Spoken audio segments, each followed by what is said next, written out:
दोस्तों, हम सभी को एक बात तो बहुत अच्छे से समझ आ चुकी है, जितना इम्पोर्टेंट पैसे कमाना है उतना ही इम्पोर्टेंट पैसे में इन्वेस्ट करना भी है।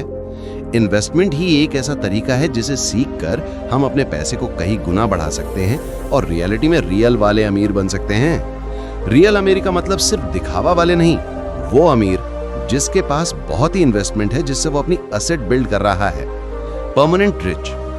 इसी चीज को डिटेल से समझने के लिए हम इन्वेस्टमेंट के ऊपर लिखी गई आज तक की बेस्ट किताब के बारे में डिस्कस करने जा रहे हैं, इन्वेस्टमेंट के लिए रिच डैड की गाइडेंस, जिसे रॉबर्ट कियोसाकी ने लिखा है। और हम सभी जानते हैं कि अगर पैसे के बारे में चर्चा करनी है तो रॉबर्ट कियोसाकी से बेहतर कोई हो ही नहीं सकता। इस किताब में आप जानेंगे कि अमीर कहां इन्वेस्ट करते हैं और उनकी इन्वेस्टमेंट स्ट्रैटेजीज क्या होती हैं। आसानी से समझने के लिए हमने इस किताब को 33 इन्वेस्टमेंट लेसन में बांटकर बताया है, जिससे आप सीखेंगे। नंबर 1, एवरेज इन्वेस्टर से शुरुआत करके प्रोफेशनल इन्वेस्टर और अमीर बनना। नंबर 2, मार्केट में कितने तरह के इन्वेस्टर होते हैं। नंबर 3, सक्सेसफुल इन्वेस्टर बनने के लिए क्या जरूरी है। नंबर 4, मार्केट में 90% पैसा 10% इन्वेस्टर के पास क्यों है। नंबर 5, एवरेज और प्रोफेशनल इन्वेस्टर्स के बीच क्या डिफरेंस है। नंबर 6, अमीर इन्वेस्टर बनने के लिए किसकी जरूरत है। नंबर 7, अमीर इन्वेस्टर हर मार्केट में पैसे कैसे कमाता है, चाहे मार्केट ऊपर जाए, डाउन हो या मूविंग में चले। इन्वेस्टमेंट लेसन नंबर 1, कहां इन्वेस्ट करें। ऑथर के रिच डैड कहते हैं कि सबसे पहले इन्वेस्टमेंट के बारे में तुम्हें अपने माइंड को ट्रेन करना चाहिए, ताकि आप वो देख सकें जो एवरेज इन्वेस्टर नहीं देख पाता। इसके लिए इन्वेस्टमेंट के बारे में किताबें पढ़ें, सेमिनार से नॉलेज हासिल करना चाहिए और अपनी अकाउंटेंट, ब्रोकर की टीम बनानी चाहिए। जितनी ज्यादा नॉलेज आप गेन करेंगे, आपका माइंड इन्वेस्टमेंट्स के लिए ट्रेंड हो जाएगा। इसके लिए 5 ऐसी किताबें जो आपको जरूर पढ़नी चाहिए। 1 up on Wall Street, coffee can investing, I will teach you to be rich, the intelligent investor and rich dad poor dad. Investment lesson number 2, wealth की फाउंडेशन बिल्ड करना। इसके लिए सबसे पहले आप डिसाइड करें कि आप फाइनेंशियली किस ग्रुप का हिस्सा बनना चाहते हैं, गरीब, मिडिल क्लास या अमीर। फिर इस ग्रुप में सक्सेस पाने के लिए जरूरी एजुकेशन लें, प्लान बनाएं और कड़ी मेहनत करें। ध्यान रहे, ये सबसे जरूरी चीज है जिससे आपको अपने अंतिम गोल की क्लैरिटी मिलेगी। इससे यह भी समझ आएगा कि उस ग्रुप में रहने के लिए आपको क्या सीखना होगा, क्या क्या एक्शंस लेने होंगे और कितनी मेहनत की जरूरत पड़ेगी। सॉलिड फाउंडेशन के लिए हमें बहुत क्लैरिटी और एक मजबूत डिसीजन की जरूरत पड़ेगी। इन्वेस्टमेंट लेसन नंबर 3, विकल्प चुनना यानी चॉइस। हर इंसान के पास लाइफ में 3 चॉइस होती हैं। चॉइस नंबर 1, पहली सिक्योरिटी। चॉइस नंबर 2, दूसरा कंफर्टेबल रहना। चॉइस नंबर 3, तीसरा अमीर बनना। सिक्योरिटी माइंडसेट के लोग जॉब को ज्यादा प्रायोरिटी देते हैं। वो इस तरह कहते हैं, स्कूल जाओ, अच्छे मार्क्स लाओ और ज्यादा सैलरी वाली जॉब हासिल करो। कंफर्टेबल माइंडसेट के लोग सिर्फ वहां इन्वेस्टमेंट करना चाहते हैं जहां रिस्क ना हो, या रिस्क प्रूफ इन्वेस्टमेंट जिसमें सक्सेस की 100% गारंटी मिले। अमीर माइंडसेट वाले लोग ये जानते हैं कि रिस्क के बिना सक्सेस मिलना इम्पॉसिबल है, इसलिए वो अपनी फाइनेंशियल नॉलेज को बढ़ाते हैं ताकि रिस्क को कम से कम करके प्रॉफिट को बढ़ा सके। इसलिए सोच समझकर चूज करें, क्योंकि आपकी पसंद के आधार पर ही आपके रिजल्ट्स निर्भर करेंगे। इन्वेस्टमेंट लेसन नंबर 4, आप किस तरह की दुनिया देखते हैं। यहां आप 2 तरह की दुनिया जानेंगे, एक जरूरत से कम पैसे वाली और दूसरा जरूरत से ज्यादा पैसे वाली। जरूरत से कम पैसे वाली दुनिया में लोग जॉब और फाइनेंशियल सिक्योरिटी को ज्यादा इंपॉर्टेंस देते हैं, इसलिए वो कुछ नया रिस्की काम करने की कोशिश नहीं करते हैं और लाइफ टाइम पैसे की कमी में जीते हुए पैसे बचाने के लिए स्ट्रगल करते रहते हैं। जबकि जरूरत से ज्यादा पैसे वाली दुनिया में लोग जरूरत से ज्यादा पैसे कमाने के मौके को ढूंढते रहते हैं और अपने फाइनेंशियल आईक्यू को बढ़ाने के लिए ज्यादा से ज्यादा फाइनेंशियल एजुकेशन लेते हैं। इसी चॉइस की वजह से दुनिया में 90% पैसा 10% फाइनेंशियल एजुकेटेड लोगों के पास है, जबकि सिर्फ 10% पैसा सिक्योरिटी माइंडसेट वाले लोगों के पास है। इन्वेस्टमेंट लेसन नंबर 6, इन्वेस्टमेंट इतनी कॉम्प्लिकेटेड क्यों है। इन्वेस्टमेंट का मतलब ऐसी जगह पैसा लगाना है जो हमारे जीवन को और ज्यादा आसान और प्रॉस्पेरस बनाए। इन्वेस्टमेंट का मतलब इतना आसान होते हुए भी ये कुछ लोगों को मुश्किल लगता है, क्योंकि इसका मतलब सबके लिए अलग अलग है। कोई शेयर मार्केट में पैसा लगाने को इन्वेस्टमेंट कहता है, तो कोई एसेट में इन्वेस्टमेंट को अच्छा मानता है। कोई इंश्योरेंस लेने को, तो कोई अपनी फैमिली की अच्छी परवरिश करने को अच्छी इन्वेस्टमेंट कहता है। इसलिए इन्वेस्टमेंट अपने आप में बहुत वास्ट सब्जेक्ट है। इसके बारे में स्पेसिफिक नॉलेज किसी के पास नहीं है। अलग अलग लोग अपनी नॉलेज के अकॉर्डिंग पैसा कमाते हैं और अपनी नॉलेज शेयर करते हैं। Investment lesson number 6। इन्वेस्टमेंट एक प्लानिंग है। इन्वेस्टमेंट कोई प्रोडक्ट, कोई share, bond, real estate investment या कोई बिजनेस नहीं है, बल्कि ये एक प्लानिंग है जो आपको अपने फाइनेंशियल गोल ए से गोल बी तक ले जाने के लिए मदद करेगी, चाहे वो एक प्रोडक्ट से मिले या उसके लिए अलग अलग प्रोडक्ट बदलने की जरूरत पड़े। इसका मतलब आपको 40 से 50 लाख रुपए कमाने का प्लान करना चाहिए और इसके लिए जो जरूरी प्रोडक्ट्स हैं उन्हें इस्तेमाल करना चाहिए, बजाय किसी एक प्रोडक्ट या प्लान से चिपके रहने के, चाहे उससे फायदा ना हो रहा हो। और जहां इन्वेस्टमेंट ऑप्शंस बहुत ज्यादा हों, वहां प्लानिंग उतनी ही ज्यादा इंपॉर्टेंट हो जाती है, क्योंकि एक प्लान पर स्टिक करना और जरूरत पड़ने पर उसी प्लान में बदलाव लाना, दोनों एस्पेक्ट्स इन्वेस्टमेंट के लिए बहुत ज्यादा जरूरी हैं। Investment lesson number 7। अमीर योजना और गरीब योजना। प्लानिंग दो तरह की होती है, एक अमीर बनने की और गरीब बनने की। ये आपकी प्लानिंग और शब्दों से तय होता है कि आप फ्यूचर में फाइनेंशियली क्या बनने वाले हैं, अमीर या गरीब। अमीर प्लानिंग का मतलब है बिजनेस और इन्वेस्टमेंट सीखना, अमीर बनने के लिए पहले अपनी फाइनेंशियल सिक्योरिटी क्रिएट करना और कंफर्टेबल जीवन के लिए पैसिव इनकम सोर्स बनाना। गरीब प्लानिंग है जॉब करना, रिटायरमेंट के लिए पैसा बचाना, कुछ पैसे शेयर मार्केट में इन्वेस्ट कर देना और अपनी फाइनेंशियल वोकैबुलरी बढ़ाने पर ध्यान न देना। अब हमें फैसला करना है कि हम किस तरह की प्लानिंग करना चाहते हैं। Investment lesson number 8। सही प्लान कैसे चुनें। 3 तरीकों को अपनाकर आप अपने लिए सही प्लान बना सकते हैं। अपने आप से पूछें कि आप कितना पैसा कमाना चाहते हैं। प्रोफेशनल इन्वेस्टर से मिलें ताकि वो अपनी नॉलेज के अकॉर्डिंग आपके लिए अच्छी प्लानिंग बना सकें और आपको गाइड कर सकें। रिच वोकैबुलरी जैसे इन्वेस्टमेंट और बिजनेस के बारे में अमीर इंसान की तरह सोचें। Investment lesson number 9। डिसाइड करें कि आप क्या बनना चाहते हैं। जैसे कि मैंने पहले चर्चा की थी, आप फाइनेंशियली इनमें से क्या बनते हैं, ये सब आपकी प्लानिंग के अकॉर्डिंग होता है। पहला, फाइनेंशियली सिक्योर, दूसरा कंफर्टेबल, तीसरा अमीर। अगर आप अमीर बनना चाहते हैं तो आपको वो तीनों प्लान बनाने चाहिए। प्लान नंबर 1, सबसे पहले फाइनेंशियली सिक्योर रहने की प्लानिंग बनाएं ताकि आपको और आपकी फैमिली को फाइनेंशियल सपोर्ट मिले। आप इसके लिए इंश्योरेंस करवा सकते हैं।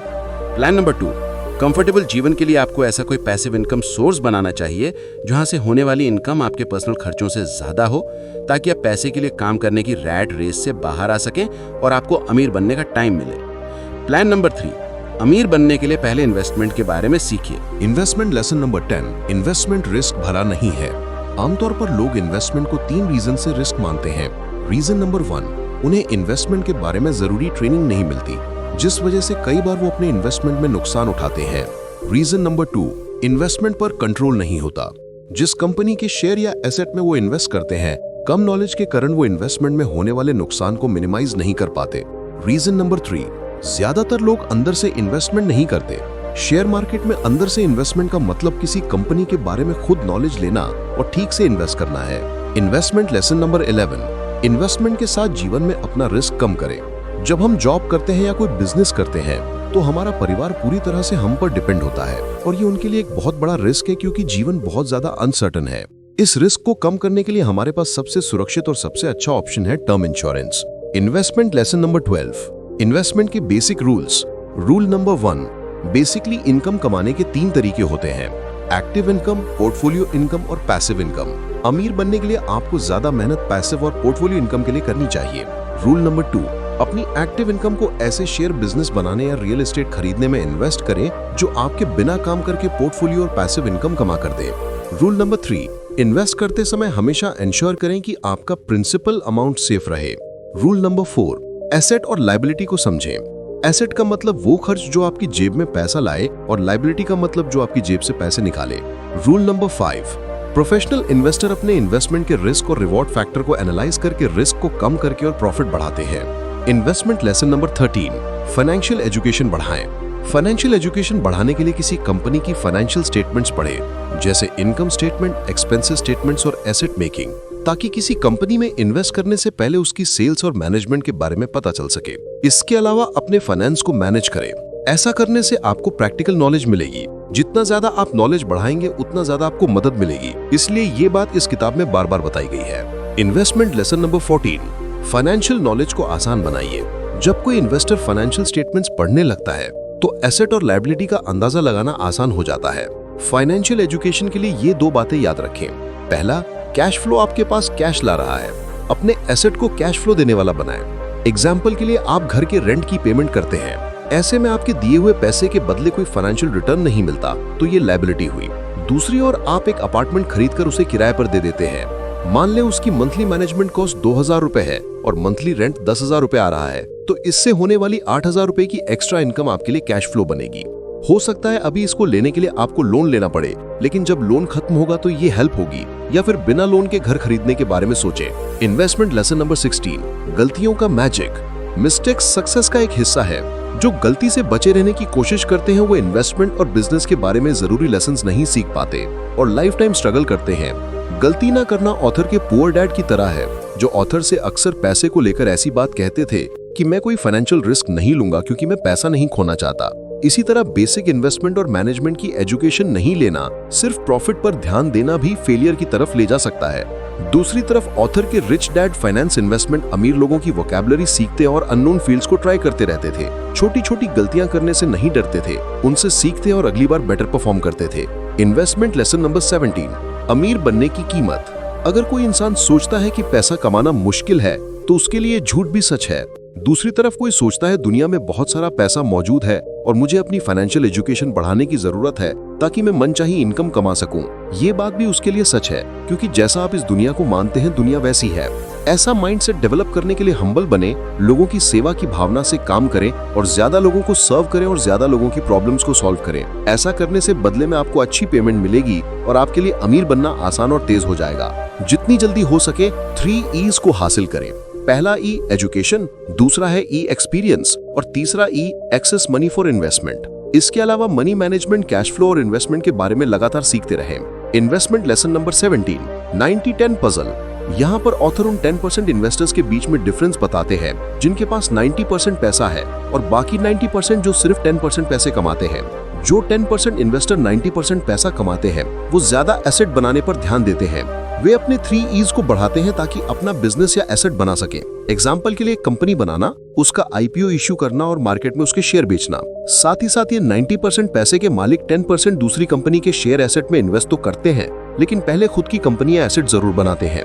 जबकि 10% पैसे कमाने वाले 90% इन्वेस्टर अपना ज्यादातर पैसा दूसरे की कंपनी में इन्वेस्ट करते हैं। ये बुरी इन्वेस्टमेंट नहीं है, लेकिन इस तरह के एसेट्स में आपका कोई कंट्रोल नहीं होता, इसलिए आपके प्रॉफिट और लॉस उस कंपनी के मैनेजमेंट और मार्केट पर डिपेंड करते हैं। इसके अलावा ये लोग blue chip fund top 500 company और निफ्टी 50 कंपनी में इन्वेस्ट करते हैं, लेकिन पैसा, कैश फ्लो और बिजनेस और इन्वेस्टमेंट के बारे में अपने नॉलेज को नहीं बढ़ाते हैं।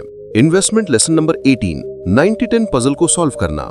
अगर आप 90-10 पजल को सॉल्व कर रहे हैं तो आप एंड में खुद का बिजनेस बनाने के जवाब तक पहुंच गए हैं। अगर आपका जवाब हाँ है तो ये आपके लिए एक बहुत इंपॉर्टेंट डायरेक्शन है। अगर आप बिजनेस करने की सोचते हैं तो पहले अपने जीवन की प्रॉब्लम्स को ऑब्जर्व करें, दूसरे लोगों की प्रॉब्लम्स को देखें और उन्हें सॉल्व करने की सोचें। प्रॉब्लम्स को सॉल्व करके सोसाइटी को अगले लेवल तक ले जाने, उनकी जीवन में वैल्यू ऐड करने के बारे में सोचें। अपने बिजनेस को चुनने के बाद एक्शंस लेना शुरू कर दें और टाइम के साथ अपने आप को डेवलप करते रहें। इसके अलावा आपका कॉन्फिडेंस और भरोसा भी एक सक्सेसफुल बिजनेसमैन बनने के लिए बहुत जरूरी है। इन्वेस्टमेंट लेसन नंबर 19, इन्वेस्टर्स के प्रकार। Read book. यहाँ आप अलग अलग तरह के इन्वेस्टर्स के प्रकार और उनके इन्वेस्टमेंट कंट्रोल करने के तरीके जानेंगे। नंबर 1, इनकम पर सेल्फ कंट्रोल। नंबर 2, एक्सपेंस पर कंट्रोल। नंबर 3, इन्वेस्टमेंट का management. Number 4, tax management. Number 5, information management. 5 तरह के इन्वेस्टर्स। नंबर 1, मान्यता प्राप्त इन्वेस्टर, लगभग $1 लाख से ज्यादा एनुअल इनकम वाला इन्वेस्टर। नंबर 2, क्वालिफाइड इन्वेस्टर, योग्य इन्वेस्टर समझता है कि पब्लिकली कैसे काम करें। इसको आउटसाइड इन्वेस्टर के रूप में भी जाना जाता है। नंबर 3, म्यूचुअल इन्वेस्टर, इनके पास 3 E होते हैं और ये इन्वेस्टमेंट की दुनिया को समझते हैं, जैसे टैक्स, कॉर्पोरेट लॉस का इस्तेमाल करके कैसे टैक्स को कम किया जाए। नंबर 4, इनसाइडर इन्वेस्टर, ये कंपनी मैनेजमेंट के अंदर बना रहता है, उन्हें जानता है और उनके डिसीजंस पर इंपैक्ट डालता है। एक सक्सेसफुल इन्वेस्टमेंट के लिए इंटरनल इन्वेस्टमेंट का गोल बनाना चाहिए। Number 5, final investor. Final investor वो होता है जो ऐसा असेट बनाता है जो इतना वैल्यूएबल होता है कि लाखों लोगों तक पहुंच जाती है, जैसा बिल गेट्स का माइक्रोसॉफ्ट सॉफ्टवेयर। ये इन्वेस्टर ऐसी बड़ी कंपनीज को बनाते हैं जिनमें दूसरे इन्वेस्टर इन्वेस्ट करते हैं। फाइनल इन्वेस्टर सभी इन्वेस्टमेंट कंट्रोलर को कंट्रोल करते हैं, साथ ही इनके पास 3 E's भी होते हैं। इन्वेस्टमेंट लेसन नंबर 20, मान्यता प्राप्त इन्वेस्टर। जैसा कि हमने पहले चर्चा किया कि मान्यता प्राप्त इन्वेस्टर ज्यादा इनकम वाला इन्वेस्टर होता है। मान्यता प्राप्त इन्वेस्टर अलग अलग देश के अकॉर्डिंग अलग अलग है। फॉर एग्जाम्पल, अमेरिका में $2 लाख एनुअल इनकम वाला इन्वेस्टर माना जाता है। मान्यता प्राप्त इन्वेस्टर के पास बहुत पैसा होता है, लेकिन उनके पास इन्वेस्टमेंट के बारे में ज्यादा नॉलेज नहीं होती। 3 E's के बारे में बात करें तो इनके पास एक्स्ट्रा इनकम होती है, जबकि बाकी चीजों की कमी होती है।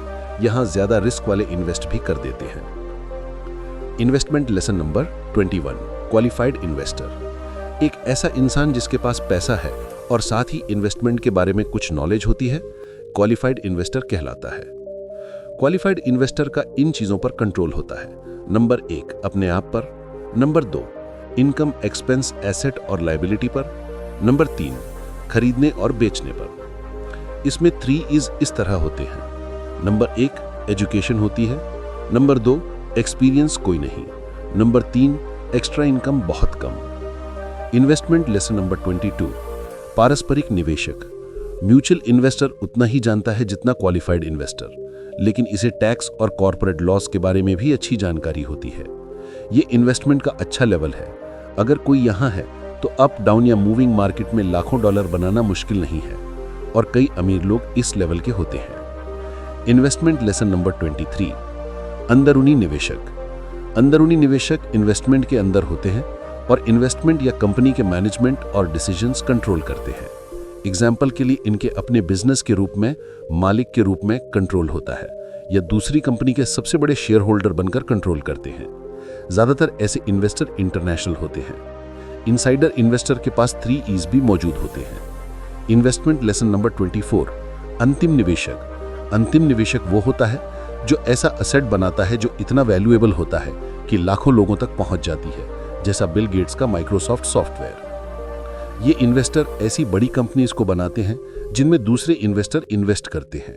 फाइनल इन्वेस्टर सभी इन्वेस्टमेंट कंट्रोलर को कंट्रोल करते हैं, साथ ही इनके पास 3 E's होते हैं। इन्वेस्टमेंट लेसन नंबर 26, धीरे धीरे अमीर बनने का तरीका। सबसे पहले अपना पैसा बचाकर उसे मंथली कैश फ्लो देने वाले एसेट्स में इन्वेस्ट करें। उसके बाद उस एसेट से होने वाली इनकम से दूसरा एसेट बनाएं, ताकि कैश फ्लो बढ़ता रहे और पैसिव इनकम ज्यादा से ज्यादा होती रहे। और इसी तरह आपको तब तक एसेट बनाते रहना चाहिए जब तक अपने तय किए हुए फाइनेंशियल गोल हासिल करके अमीर न बन जाए। जैसे कि एक घर लेना, उसे किराए पर देना, फिर उस किराए के पैसे को इकट्ठा करके दूसरा घर लेना, फिर उससे भी किराया कमाना, और इस प्रक्रिया को तब तक दोहराना जब तक अपने फाइनेंशियल गोल तक नहीं पहुंच पाते। इन्वेस्टमेंट लेसन नंबर 27, जॉब करते हुए अमीर बनने का तरीका। इसके लिए इन स्टेप्स को फॉलो कीजिए। Step number 1, part time asset बनाएं। अपनी जॉब के साथ साथ आपको अपने खाली टाइम में अपना पार्ट टाइम बिजनेस शुरू करना चाहिए। स्टेप 2, जरूरी स्किल्स और लॉस सीखें। पार्ट टाइम में आपको बिजनेसमैन और इन्वेस्टर बनने के लिए जरूरी स्किल्स और लॉस सीखना चाहिए, जैसे communication skills, leadership, team management, tax law और कॉर्पोरेट लॉ। यहां आप जितनी ज्यादा मेहनत करेंगे उतनी जल्दी आप सफल होंगे। इन्वेस्टमेंट लेसन नंबर 28, एंटरप्रेन्योर बनने की बर्निंग डिजायर। अमीर बनने के लिए आपके पास एंटरप्रेन्योर बनने की एक बर्निंग डिजायर होनी चाहिए, और इसे इन तरीकों से अपने अंदर डेवलप कर सकते हैं। नंबर 1, इन्वेस्टमेंट के लिए पैसे सेव करें। पैसे बचाते टाइम अपने दिमाग में हमेशा ये बात रखें कि आप ज्यादा पैसे कमाने के लिए जोड़ रहे हैं, ना कि मूवीज या नाइट आउट में खर्च करने के लिए। नंबर 2, आपको जितनी जल्दी हो सके एक बिजनेस शुरू करना चाहिए, चाहे किसी भी प्रॉब्लम को सॉल्व करने वाले प्रोडक्ट के साथ आप शुरुआत करें। नंबर 3, स्किल्स में स्टेप बाय स्टेप इंप्रूव करते हुए आपको अपने 3 E's में इंप्रूव करना चाहिए और कई फाइनेंशियल स्टेटमेंट्स पढ़ना चाहिए। इन्वेस्टमेंट लेसन नंबर 29, नकदी प्रवाह प्रबंधन, कैश फ्लो मैनेजमेंट। जैसे बॉडी में खून की जरूरत होती है, उसी तरह बिजनेस के लिए कैश फ्लो बहुत जरूरी है। कैश फ्लो उसी दिन से शुरू होना चाहिए जिस दिन आप अपना बिजनेस शुरू करते हैं। आपको हमेशा अपना कैश फ्लो पॉजिटिव बनाए रखने पर फोकस करना चाहिए। ये एक ऐसी चीज है जिस पर बहुत से नए बिजनेस फोकस नहीं करते हैं, और यही कारण है कि बिजनेस बंद हो जाता है। डेली कैश फ्लो आपके बिजनेस के लिए बहुत इंपॉर्टेंट है। इन्वेस्टमेंट लेसन नंबर 30, संचार प्रबंधन। आपको अपनी कंपनी का इंटरनल और एक्सटर्नल कम्युनिकेशंस अच्छी तरह से मैनेज करना चाहिए। एक्सटर्नल कम्युनिकेशंस में ये सब शामिल होते हैं। नंबर 1, बिक्री, नंबर 2 वितरण, नंबर 3 ग्राहक सेवा, नंबर 4 निवेशक संबंध, नंबर 5 सार्वजनिक संबंध। और इंटरनल कम्युनिकेशन में ये शामिल हैं। नंबर 1 अपनी पूरी टीम के साथ सक्सेस और फेलियर को शेयर करना। रूल नंबर 2 एम्प्लॉयज के साथ regular meetings. Rule number 3 advisors के साथ रेगुलर कम्युनिकेशन। और rule number 4 human resource policies. Investment lesson number 31 system management. आपको एक ऑटोमेटिक और हर पर्सन की स्पेसिफिक जिम्मेदारियों को क्लियरली डिफाइन करने वाला सिस्टम बनाना चाहिए। आपके सिस्टम में ये शामिल होना चाहिए। Number 1 daily office operation systems. Number 2 product development systems. Number 3 manufacturing and inventory systems. Number 4 order processing systems. Number 5 billing and accounts receivable systems. Number 6 customer service systems. Number 7 accounts payable systems. Number 8 marketing systems. Number 9 human resource systems. Number 10 general accounting systems. Number 11 general corporate systems. Number 12 physical location management systems. Read book. Investment lesson number 32 कानूनी प्रबंधन। आपको अपने जरूरी legal documents बनाने चाहिए, क्योंकि ये documents आपको इंटेलेक्चुअल प्रॉपर्टी के लिए स्पेसिफिक सिक्योरिटी और ओनरशिप प्रोवाइड करेंगे। इस तरह की सिक्योरिटी के बिना आप सब कुछ खोने का रिस्क उठा सकते हैं। एक बार जब आप अपने इंटरेस्ट्स को सिक्योर कर लेते हैं, तो आप इसे दूसरों को लाइसेंस या फ्रेंचाइजी के रूप में बेच सकते हैं। इससे आपको रॉयल्टी इनकम कमाने का मौका मिलेगा। कुछ फील्ड में आपको अपने लॉ पर्सन से डिस्कशन करके मदद लेनी चाहिए, जैसे corporate, consumer laws, intellectual property law, shareholder law etcetera. Investment lesson number 33 उत्पाद प्रबंधन। कंपनी का प्रोडक्ट जैसे फाइनली बायर खरीदता है, BI ट्रायंगल का सबसे आखिरी फैक्टर है। यह सबसे जरूरी हिस्सों में से एक है। इसकी वजह से ही कैश फ्लो आता है और कंपनी चलती है। इसलिए अपने प्रोडक्ट्स को हमेशा कस्टमर ओरिएंटेड बनाते रहें। इसी के साथ BI ट्रायंगल में एक आपका बिजनेस सिस्टम जो प्रोडक्ट को बनाकर कस्टमर तक पहुंचाता है और प्रॉफिट कमाता है, उसे ठीक से चलाने की भी जरूरत है। जैसे हो सकता है कि हम में से बहुत से लोग मैकडॉनल्ड से अच्छा बर्गर बना लें, लेकिन शायद ही कुछ लोग उससे अच्छा सिस्टम बना पाएंगे। निष्कर्ष। Rich dad's guide to investing में रॉबर्ट टी कियोसाकी द्वारा लिखी गई किताब में इन्वेस्टमेंट पर वैल्यूएबल एडवाइस और अप्रोच प्रदान करता है, जो आपके फाइनेंशियल फ्यूचर को नया आकार दे सकता है। एसेट्स और लायबिलिटीज देनदारियों के बीच अंतर को समझकर, फाइनेंशियल विजडम डेवलप करके और स्ट्रेटेजिक अप्रोच अपनाकर आप अपनी फाइनेंशियल डेस्टिनी को कंट्रोल कर सकते हैं। याद रखें, इन्वेस्टमेंट केवल पैसे के बारे में नहीं है। ये सही माइंडसेट डेवलप करने, खुद को लगातार एजुकेट करने और कैलकुलेटेड रिस्क लेने के बारे में है। इस गाइड से प्राप्त नॉलेज से लैस अब आप फाइनेंशियल फ्रीडम की दिशा में अपनी यात्रा शुरू करने के लिए तैयार